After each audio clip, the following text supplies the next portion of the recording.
And away we go on Cadillac Unscripted on 107.9 CDY. We do this every Saturday morning at 8:30. It's sponsored by Independent Bank. Katy, Huckle is my co-host, and we talk about people who are doing good things in the community. And we have a guy who's actually been in town in Cadillac for 5 years, but he has a brand new title in recent weeks. So we've got Travis Owens with us. Welcome, Travis. He is our new Downtown Development Authority Director. So welcome. Hey, thank you. And kind of surprised this is the first time you've had me on the show, honestly. Sorry about, shame on us. 5 years? I know, right? And you've had a lot going on. So there's a second title that you have. Can you share that with everybody? Yep. So exactly, there's two titles. I'm the Downtown Development Authority Director and the Main Street Program Manager. Okay. I think people know about the downtown development piece. Can you talk about the Main Street Authority Director? What is that job? Yeah, so the Main Street Program is a state as well as national program. It's an incentive program through the Michigan Economic Development Corporation.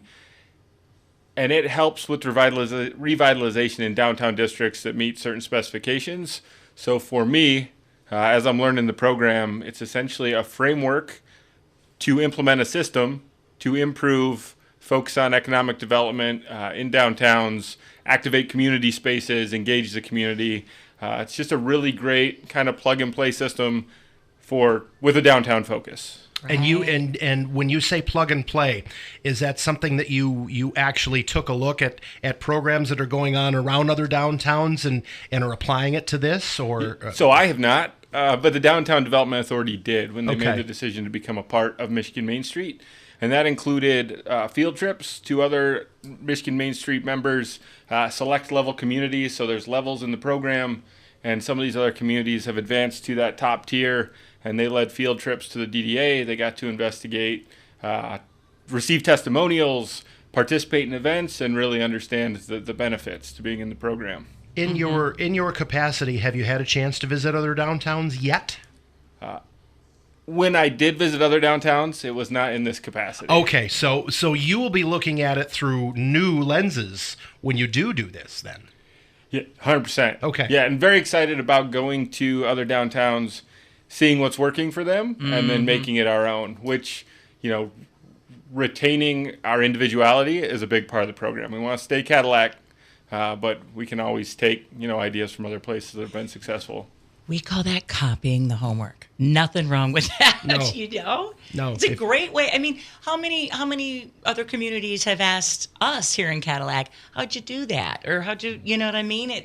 Why not collaborate? Yeah, I think the alternative is trial by fire, right? And that works, but it might slow down the process. Okay. All right, good. I have noticed that in downtown Cadillac storefronts, now when I first moved here, downtown was not as vital as it is now, back in 2007. But I've noticed that when businesses move out of a space, for whatever reason they move out of a space, that space generally doesn't stay empty very long.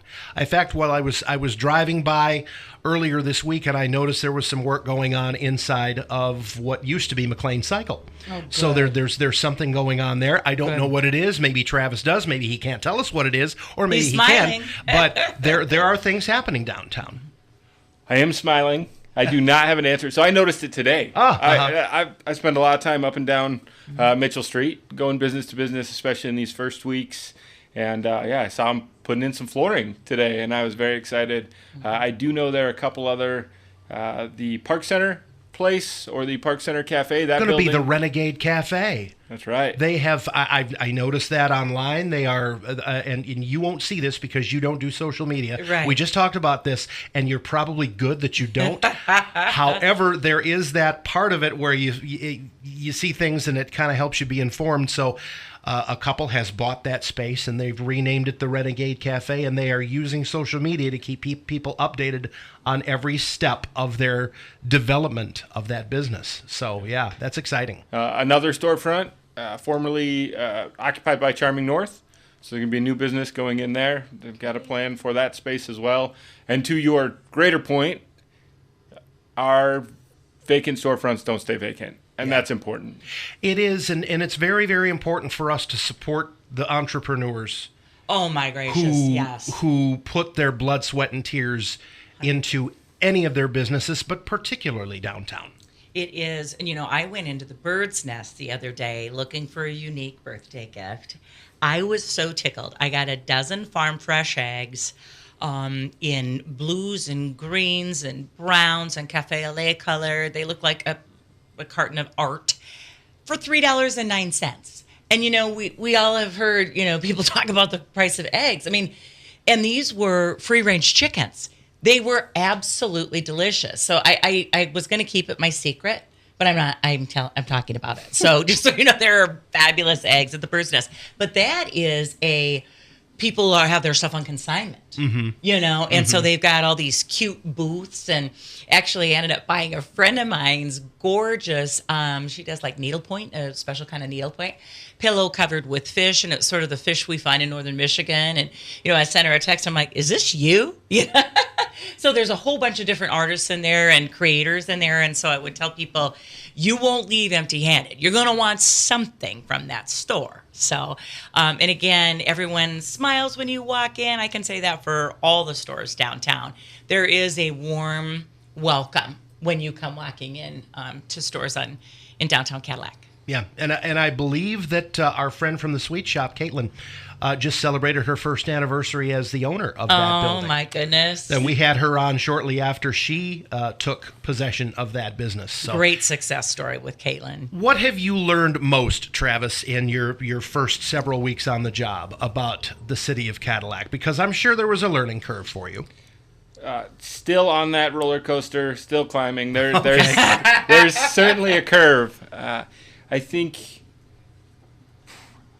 how much time the business owners and the organizations downtown spend outside of just operating a business, investing and giving back to downtown.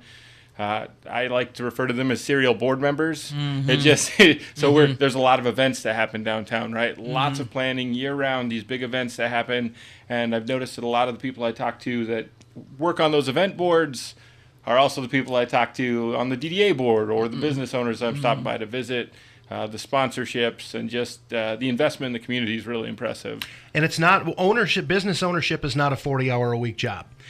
In many cases, and I've seen it happen with Dom and Jen here at the radio station, where it's like, okay, I could pay someone to do that, or I could save the money and do it myself. Right. And that's where a lot of entrepreneurs and one or two man shops. That's kind of how it works. Mm-hmm. Yeah. Oh, absolutely. Yeah. And it's interesting. We just recognized Lindsay Rumor, who's the owner of the Landing Dance Academy, at our annual Celebrate Women luncheon.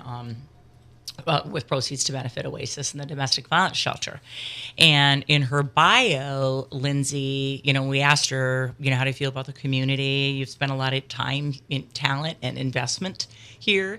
And she said one of the things that she's most amazed by is the sacrifice of people's time, the donation of people's time. Yeah. And, I found that when I first moved here in the early 90s, that if you call and you ask for someone's help, in my prior life, I maybe had a 25% shot at that.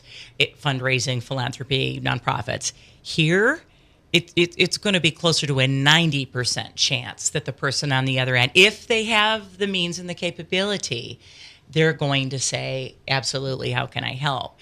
And in particular, a collaboration between industry, business, and education. Mm-hmm. That's really unique to Cadillac. So can we talk about the funding for your position, number one, and then number two, your journey, how you got here, Travis?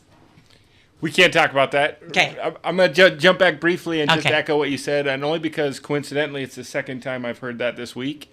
So a gentleman who's very interested in the future of downtown read the newspaper article. Cadillac News did a great write-up on our position in the DDA and the Main Street program. And he saw it and he called and he said, well, here's what I think. I'm invested in the community. Here's what I think we should do downtown. But made the exact same observation. Just couldn't believe how giving this community is. Right. And, awesome. So twice in 1 week. Yeah. Good. Just back to back. We'll take it. Mm-hmm. Yeah. Okay. So back to what umbrella are you under? Like, who's your boss? I should say it better. I have 11 of them. Oh, boy. And that doesn't even count community members, obviously, because public service position. I'm here to help the city of Cadillac, but it's a little more narrowly focused. So I report to the Downtown Development Authority Board, which is a 10-member board, and then the 11th, also a member of the board, but my supervisor as well would be the city manager. Okay, got it. Great. And then your journey. So how did you get here? Okay, we'll start with the radio station or Cadillac in general. No, that, but also Not physically as the director sitting of the DDA. It's interesting. Yeah, It was a little bit of a long shot. Okay. I think it starts, 16 years ago, got out of the Navy and started with the U.S. Forest Service. And I know that's a long rewind, but it's worth mentioning in that my Forest Service career brought me to the position as the public affairs officer for the Huron-Manistee National Forest. Oh, so that's why he says he's surprised we haven't had him on the show before. Sure. Yeah. So, public affairs, doing media interviews, yes. And prior to that, I was a partnership and volunteer coordinator for the forest as well. Okay. So I think that combined, I have a degree in organizational leadership, kind of focused on nonprofits and public administration from the University of Wyoming. So you add those things up, and there's a piece of this position description that matches that. And then my motivation to apply for the position was wanting to give back to this community specifically. And so we were looking at opportunities outside of the Forest Service, kind of a changing environment there with federal employment. And I realized that I didn't want to move, right? I want to stay in Cadillac. That much I knew. And so I started looking, and this position was available. And it just really felt like an opportunity to give back and do meaningful work. Wow. Yeah, that's interesting because when I first moved here in 2007, I was told the job that you have will be a port in the storm, and you may be looking to move at some point in time. And I was the exact same way. My kids were a certain age where it was like, I don't want, and radio is a traveling, it's nomadic by it is in its nature. And so I'm the same as Travis. I mean, I came here and I fell in love with the town, and I didn't want to go anywhere. And fortunately, things happened that allowed me to stay. So, and that's awesome. So, goals. Do you have any goals in mind? Have you even had time to set goals yet? In getting back to the Main Street program, they provided, everything has been provided. So I reinvent the wheel, and then I look at the resource center and realize, hey, the Main Street program, someone has done this, and there's a document. And the reason I mention that is there is a goals list, kind of a menu. Hey, if you're trying to enter this program and you're trying to revitalize downtown, here are some measures of success that you can use. Another piece of this is that these conversations have been ongoing. So the Downtown Development Authority and the Community Development Shop at the city have been having these conversations ahead of time. And so those goals have been discussed. There have been some goals set. Those are carrying over. And I'm familiarizing myself with them, figuring out how we can implement. But one that has shown up over and over again as I walk into stores, talk to these business owners, is walkability downtown. There's an easy one. Hey, what can we do to improve safety and walkability in Cadillac's downtown? So that would be more of a long-term goal, big picture goal, but definitely something that we need to evaluate, and we're in the process of evaluating, actually. Good. Yeah, I know other communities are struggling with that too, especially in the same corridor. I've talked to other community members in other communities that are worried about traffic, and children in particular, and kids after school and all that kind of stuff. So good luck, because that's a huge challenge. It is. Yeah. I hesitated there. The number of organizations involved. Right. Our Main Street, right? Mitchell happens to also be a MDOT right-of-way. So that's a little bit different than just being a city-managed road. And there are just a bunch of other factors at play. But it certainly, like I said, has risen to the top in these conversations. It's something that it's funny because I was an outside observer, right? So I wasn't downtown. I was in an office outside of downtown. We went downtown to recreate, to shop, and I made a lot of observations, ahead of time that I brought with this job, and it's nice to see some of those are being, reaffirmed. Like, oh, you're right, walkability, that is something we can improve on. Good. Yeah, there were a few other examples. They don't come to mind Right. immediately. Right. So if there was a business owner, I'm not going to do the elevator thing with you, the speech, but if there was a business entrepreneur, somebody who had money to invest, what would you tell them about downtown Cadillac? What would you tell to entice them and recruit them? Ooh. So I haven't had to do that yet. Okay. Yeah, and I would say I'd have to tell the story, about when I came to Cadillac, Sure. what I saw in the downtown, what I liked about it. So actually when my spouse, my wife, and I came to Cadillac the first time, house hunting, visiting, deciding whether or not we were going to move here for work, we went to Kenwood Park, met her future boss. We saw the lakes coming in, we saw Lake Cadillac, but then we went and had dinner at Clam Lake Beer Company. Mm-hmm. And you're able to look, right out over the lake. You see the Commons, which is just an incredible public space. So splash pad and the fire pit and the fountain and the works, right? The Rotary Pavilion, and instantly sold. Really impressed at what's going on downtown. And so I think those amenities, the number of recurring events that attract people, the fact that this position now exists, that we're invested in revitalizing our downtown, and then going back to an earlier point in our conversation, our storefronts don't stay vacant, right? Mm-hmm. There's something to offer. Mm-hmm. The business recruitment and retention piece of this is something that is very new to me. Okay. So I bring kind of a different skill set, that being more of the promotions or even some of the design aspect, but a little bit less of that, or organization, right? Volunteer coordination, but a little bit less of that business recruitment and retention. So I'll work on that. Oh, absolutely. And I can tell you there's sincerity, I think, in here's my story. Here's why we fell in love with it, especially with you not being organically from here, I can tell you one thing that I feel pretty strongly about being downtown in my building. So it was Rob Munger's building, actually, but we're one of the largest tenants, independent bank in that building. And we have a little KISS plaque affixed to the building. And Joy, if you're listening to this, I know this is one of your hot buttons. So we see people by appointment, and we like to be high traffic, but we had the door locked that day, and there was a knock, knock, knock on the door. So I was assuming it was a loan appointment or a closing appointment or something to do with the bank. And it was a man with kids, I shouldn't say kids, but, 18-year-olds, let's say, some 18-year-olds. And would you mind if we came into your office? I'd like to show them where KISS was. And then I realized it was Jim Neff. Of course you can come in here. And I think they were relatives of grandchildren, whatever. But we had that picture of KISS blown up and hung in the back of the building because it's history. And it's a little unusual for a bank to have, pictures of KISS hanging on the walls. Pause. Okay. It's not history. It's kistery. Oh, sorry. Well, history. Yeah.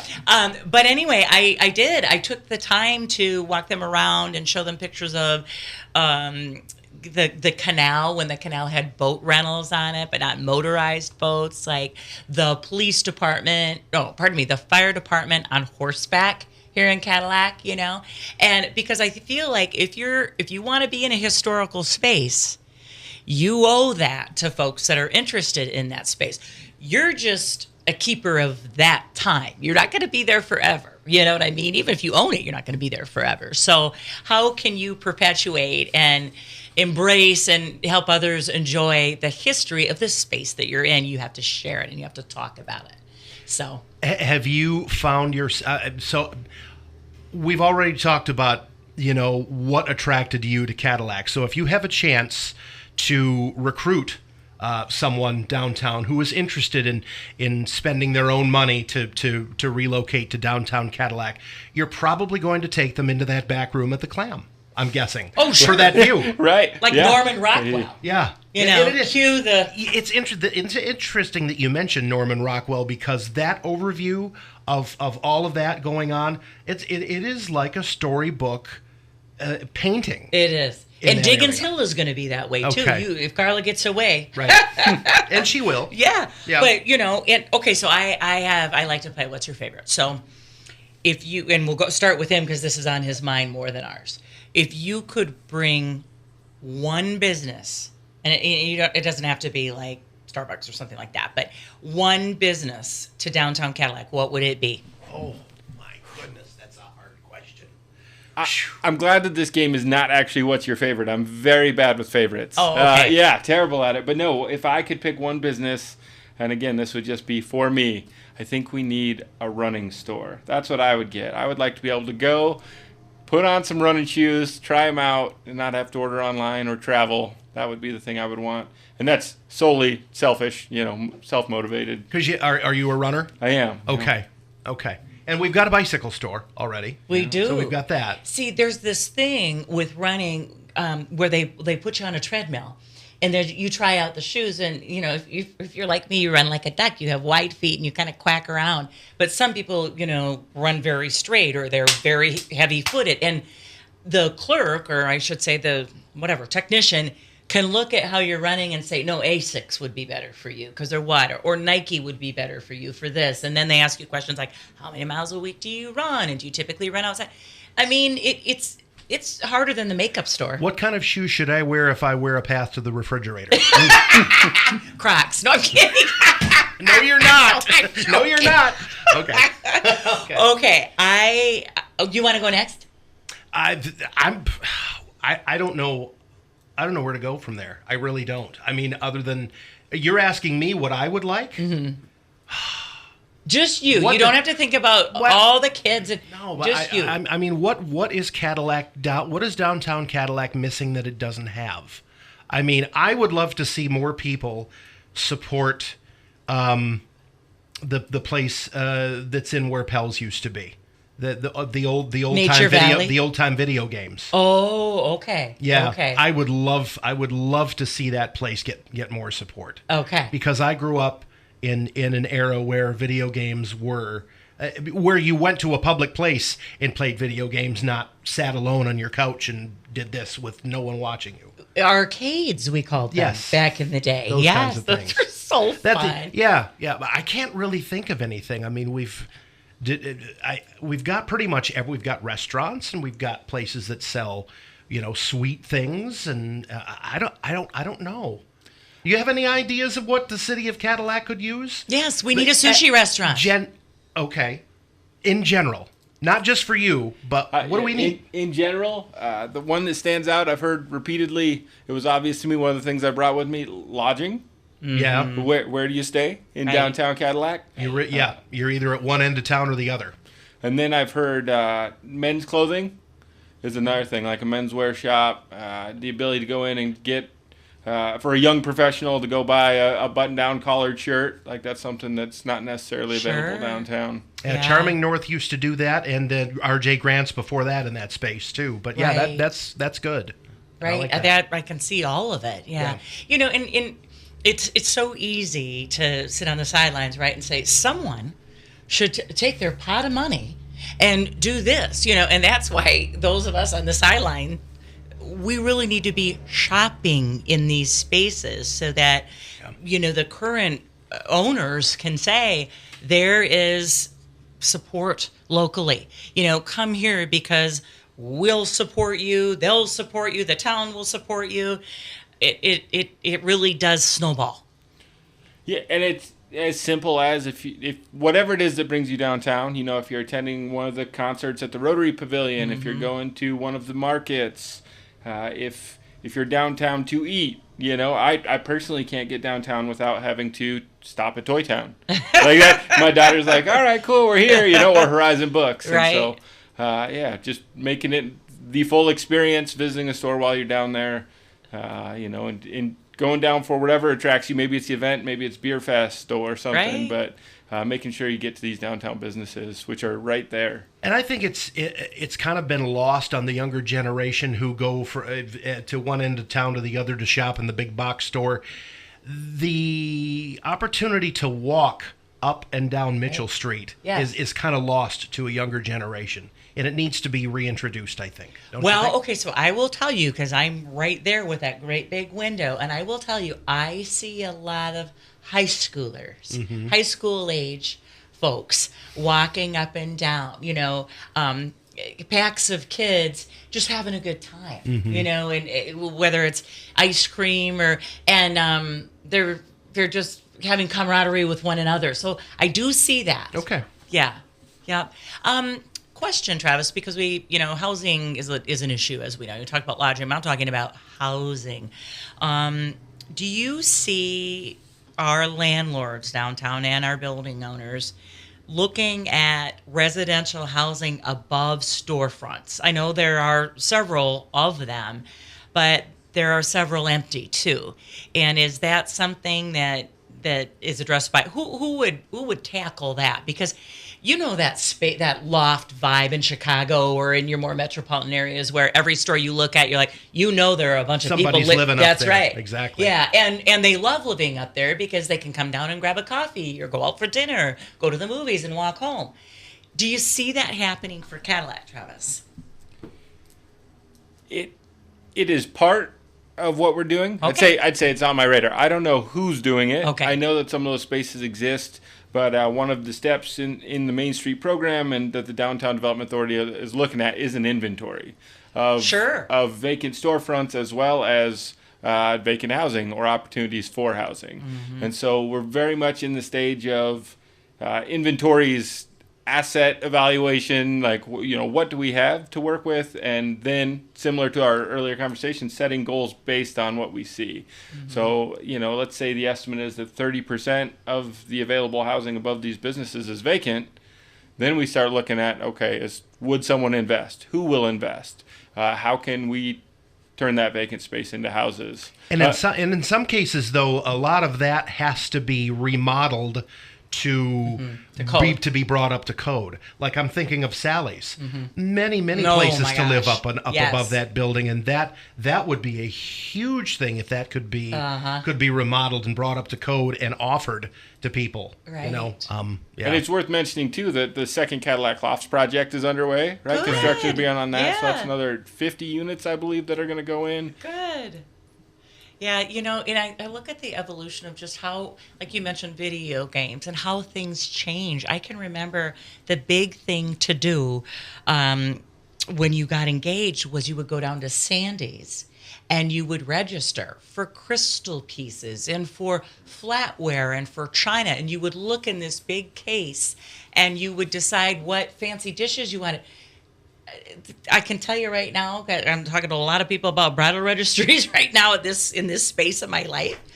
That is not a thing anymore. Mm-hmm. The days of, $150 on a place setting of china with your crystal and your flatware to match, that is not what people are talking about. Right. Especially in their 20s. Right. Yep. Do they want nice, dining ware and whatever? And so we have to evolve, I think, as we, want to remain vital. Right. It's storefronts. What's the new thing? What are people looking for? I mean, whoever thought that there would be a store in Cadillac or a place to go for axe throwing? There is. Just one thing. Actually, you can release your frustrations about not affording a house by throwing an axe. No, I want people saving their money to buy a house. That's right. Yeah. No, but it's true. Or food trucks. Or so who's our guy that we had in here with the masks? He's such a trailblazer with the energy, the sports masks. Yes. Oh, Casey Danford. Yes, Casey Danford. Mm-hmm. Casey Danford, I don't know if you know the story, but he was watching a professional football player. I think it was like somebody in the NFL, and was like, I'm going to prototype that and I'm going to make that and makes it in better. Cadillac. I mean, just absolutely made it happen. And of course, now his new thing I think is pickleball equipment because that's the rage. Uh-huh. And again, following the trends or getting ahead of them. Evolving, adapting. Yes. Yeah, absolutely. All of that. Yeah, everything we've talked about, right? Just coming back to it, and the Main Street program, we've touched on everything. So they focus on 4 points in a program, and those points are design, organization, economic vitality, and promotion. And then there's subcategories under those things. But when we talk about preserving the identity and the history, which you brought up previously, like that obligation, KISS was here, and we got to be prepared to show it off. That's right. Historic preservation falls right under design. Beautification, we're looking at mural projects. We're looking at streetscapes. How can we make, and part of that's a walkability thing as well. When we redesign it, how do we make Cadillac feel the way that we want it to feel and look the way that we want it to look. And then we already touched, economic vitality and that promotions piece. That's what we're doing right now. So, and we're almost out of time, and you have made notes. I've been watching you writing notes the whole time. Oh, boy. Have we covered everything that you have doodled on that sheet of paper? Doodles, yes. You have. It helps me keep track. If I think of something that I want to say, it goes down here. But Gotcha. It definitely turns into. My daughter asked me. Sorry, I know. My daughter asked me, Dad, now that you have a new job and these papers are more important, she thinks they're more important. Does that mean you can't doodle on them anymore? Because she always sees me. So I have a question. It's important in this role because he didn't know. He came walking down the street and handed his business card to me and said, I wanted to introduce myself. I said, oh my gosh, we're going to be interviewing you next week, and came into the bank, etc. But what can the community do? Because the community needs to be invested in your success and the downtown development. What can the community do to support Travis? To support me, shop downtown. Okay. If you're supporting business owners, you're supporting me. I'm here to support them as well. And then I would say that I want to hear from you. So there will be a huge community engagement portion of this. We're going to be looking for ideas. We're going to be workshopping. We're going to brand downtown Cadillac. Like, what does that look like? Let's consolidated message, look, logo, and we're just along the way, the entire time, we're going to be asking for community input. So if you don't follow Downtown Cadillac on Facebook, you should, please. And, we'll find other ways to communicate as well. Feel free to stop by. I'm at 305 North Mitchell. We'll get a logo on the window at some point. But, yeah, be happy to talk to anyone that has a vision for downtown or just wants to, talk about what they like about it. Mark your calendar. We're having him back 1 year from now to talk about what's going on. Mid-June 2026. That's right. All right. Travis, thank you for your time and your efforts to promote downtown. We appreciate it. Hey, thank you, Rich. Thank you, Katy. And that does it for Cadillac Unscripted. We'll do it again next week. More local chats sponsored by Independent Bank on 107.9 CDY.